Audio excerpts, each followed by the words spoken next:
Hello and welcome to the weekend preview with us, the Red Devil Chronicle. My name's Andy. My name's Nick. And this week we're going to chat about Everton, of course, that we play this weekend. Just going to have a quick chat through the fixture, through who their danger men are, what squad we put out against them, and more importantly, what's your score prediction? So, Nick, let's start off with looking at Everton. Yep.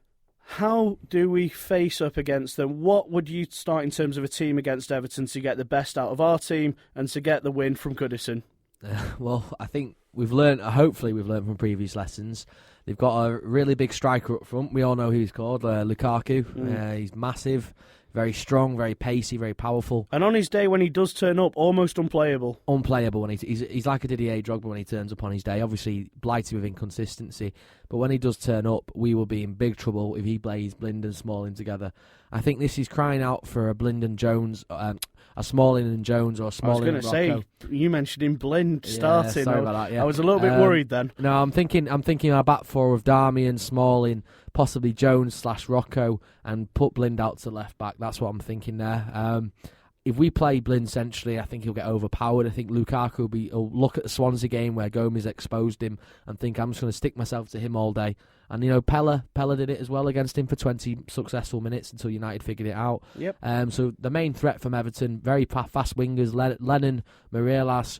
Naismith is very good in the air as well for a smaller player. So aerial threats, crosses in from pacey wingers, that's the big threat. So you've got that as your back four, and I can't disagree with it. If Phil Jones is fit for me, he starts in that game. He's the right sort of person to start. You need a bigger body in there. You do, exactly. Basic, yeah. In terms of moving into the midfield then, Nick, what are you going with? Is it a 2, is it a 3? I'm going 3. And who are you putting in there? I'm going Schneidlin.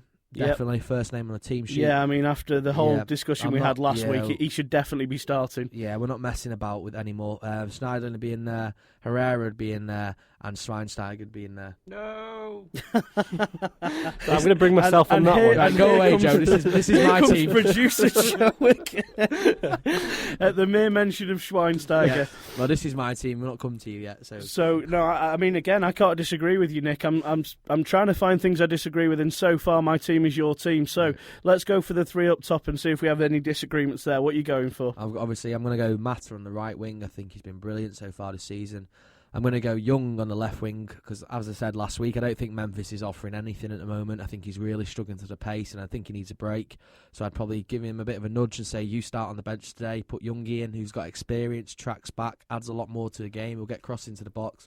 And we know who's going up front, Martial. Yeah, no, I completely agree with that. I mean, we mentioned it last week about Rooney being unfit, missing training for England, whether or not he's 100% to go, and also with the problems he's had at Goodison, and problems in general he's had with his form. It's a complete drop of form. It's a good game to get rid of him out of the spotlight. I also agree, we've mentioned in the past about Memphis perhaps being taken out of the spotlight, and what I do like about Ashley Young, what I don't like about him, first of all, is his end product. His crossing has been absolutely not the greatest, atrocious. but what he does give you is 150% every time. He does, but yeah, that's exactly what I do like. He fulfills the role, he does the job that Van Gaal asked for him.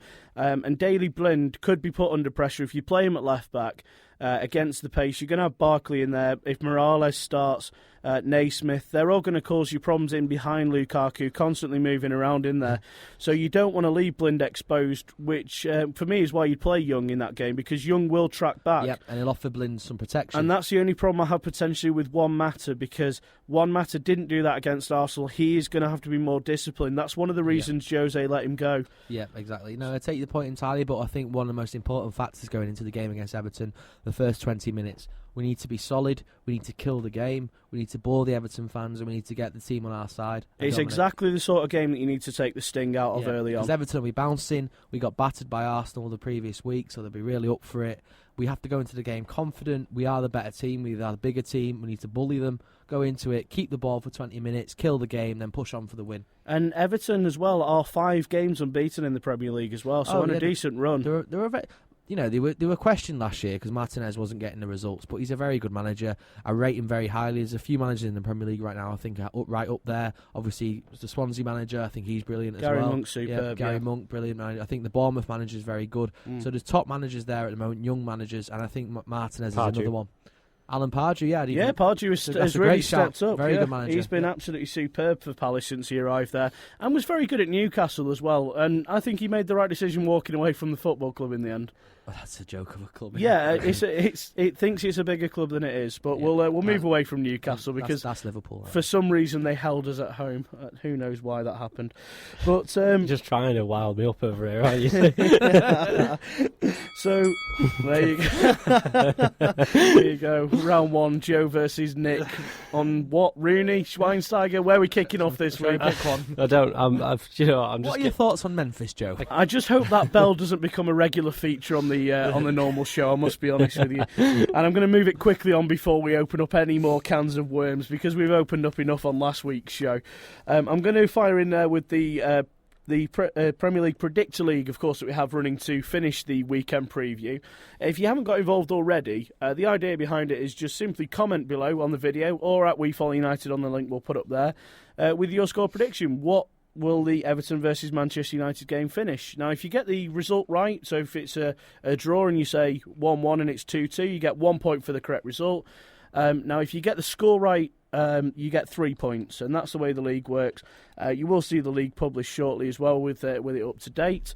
So let's go around the studio and get our predictions on this, because we forgot for the Arsenal game, didn't we, Joe? I mean, I know you put yours in, but me and Nick forgot, so we've missed out on points here. Well, you see, catching up. And you actually put Arsenal down to win, didn't you, 2-0? Well, it was more of a prediction before the game. It was when I saw the teams. Right. So it was a late shout. It was a late shout, and when I remembered as soon as I said to. So you were worried for Carrick as well. It was more Schweinsteiger that I seem to have an issue with him when I saw him. I just thought that when I saw Schweinsteiger next to Carrick, straight away it raised the alarm bells for me. I felt sorry for Schweinsteiger too, mate. Don't worry. So I'm just. No, I just thought it was just one of them teams that you just didn't think that was going to get much of a performance out of, and I thought it was about time that United probably did get some form of kick, and just to teach us a lesson really on what we need to be doing. And I think that it's an important one for Van Gaal to see that we're not untouchable, because a couple of runs against some smaller squads and a Tottenham that wasn't in form was never going to be a promising start. So.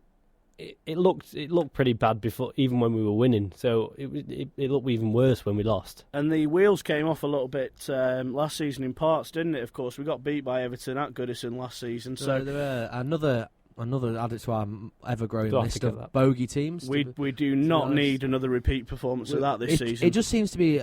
The list of bogey teams that we have just seems to be getting bigger and bigger. We've got Norwich, we've got Swansea, we've got Everton. We seem to I keep adding teams to it. Will it get to the point where we just get relegated? Nick? I don't think it's that bad yet. Oh dear! Right, you're supposed to be the optimistic one. What's happening? A week off has taught me something. Well, this is the problem. So at least the bell's working though this week. We've not had any impassioned speeches or rants as yet. So let's keep it that way. I've not offended any call-ins yet. Yeah, you've done well this week. You're behaving yourself reasonably well. So let's end with the score predictions for the Everton United game within the studio. We'll start with you, producer Joe. What are you going for, Everton versus United? Do you know what? I don't think Everton have got much quality to them. I know it sounds odd, but I do think that they've had a good run, and I think it's time they're due a loss. I'll say that they are due a loss, and okay. I think that if players that I think are going to be playing are playing, then we should roll it really, and I think it should be a 2-0. 2-0 United, says producer Joe. Nick, I'll come to you next. I think Everton are dangerous personally. I think they're a very dangerous team, especially at Goodison. They've got the right combination, right balance, pace, power. Ross Barkley, I think, is a very good player. But I'd be interested to see if Seamus Coleman plays, and Leighton Baines, I think he's out long term. But I mean, they've both been out, so I mean that could be someone to get that's the thing that sways my mind. Yeah, I still think there'll be goals in it. I'm going to go with 2-1 United. Okay. Where do I sit? Well, you started with 4 points from the 3 games. So I did. I mentioned of Everton, Manchester City and Palace. I think we're going to get 4 points out the next 9 in the league. I'm going to put this down as the one that we do get the draw in, and I think it's down to the point that Nick makes on the fullbacks. I mean, they've been very good. the name slips me of one of them. I know Browning's been one of them. Galloway's the other. So, I mean, they've been decent, but they are kids at the end of the day. And without Baines and Coleman, I think they'll struggle there. And I think if we get it right, if we get Young in there and we get Mata and we get the pace of Martial through the middle, of course, John Stones has recently been injured as well, so that should be a worry for them. But don't take anything away from United. They're not their midfield isn't the quickest as well. They've got Gareth Barry and James McCarthy. It's a solid midfield, though. Solid midfield. James McCarthy is a very good player. Don't get me wrong, but they're not the quickest. No, they're not. You're right. So Martial can exploit the central part. Another Cazorla moment then. I'll end with my score prediction. I will get there. 2-2 is what I'm going to go for. I'm going to go for the draw. We're all going for the 2 for United then. Yeah, we're all going 2 for United. Who do you think was going to score then? Good question. I Goal think scorers in the squad. Who have we got? I think Mata will score, and one of his fine tap-ins as usual. Herrera if he plays and Martial. Yeah, I think one of the other two, Herrera or Martial, and I think one Mata's always got a goal. It's an interesting choice. If Herrera plays, Schweinsteiger and Schneiderlin can sit back. But at the same time, Herrera last time out, he did not put a performance in. He looked at, again, another player that looked lost and on his own. Yep. Depends where you play him. He was out of position. In a midfield 3, I think you get the best out of him. Because in the 2 where he's sort of the pivot and he's supposed to be the drive to the midfield, if you lose the ball in midfield, which he was risking the ball in that Club Brugge game, or the PSV game rather, he was risking the way that he was playing the ball forward, and that's what came back to hurt him. When you've got a midfield 3 and if you have Schneiderlin and Schweinsteiger or Carrick or whoever it is supporting him, then it gives him license to roam. It's less of a problem, absolutely. I just think if you're Roberto Martinez right now and you're looking at this game that's coming up, you're praying for 1, 2, maybe 3 things. You're hoping Daley Blind starts first and foremost. You're hoping Van Gaal is again stupid and naive and plays Carrick and Schweinsteiger. You're hoping Memphis still plays because he's ineffective, and you're hoping Wayne Rooney still plays because he's not very well. And you're hoping that the fans get behind the game. To let Memphis have a run out against the... We thought this against Sunderland. Like, he scored, but again, it was a poor Everton's performance. a very tough ground to go to. I'm not saying that Everton are not a good club. I'm saying that they've got a good run out of it. I'm thinking that with the injuries at the back and with maybe a few of the usual faces at the back in defence not featuring, is this not a good chance for Memphis to try and... There will be I think he's been given league. chances. I think he just needs to be dropped. He needs a rest. He's not performing week in, week out. Van Gaal needs to make a decision and say, this week you're not playing. There will be a game where Memphis picks it up in the league. It will happen eventually. And we see his talent. It will come. A Martial moment. That's what exactly. It's a matter of time, but it's just not happening at the moment. I don't moment. know if it'll happen at Goodison. The fans are right on top of you in that ground. It's still every club. Hostile atmosphere. It's still every club's cup final, Manchester United. It's always the biggest scalp, and it always will be. Well, if it's anything to go by, then we should be having money on Martial, because his current form against Merseyside clubs. Yeah, let's hope for a repeat on that. Please do comment below on this video. Let us know your score predictions, squad predictions, and anything else you want to discuss. That's been the weekend preview with us, the Red Devil Chronicle, and we'll see you after the Everton game.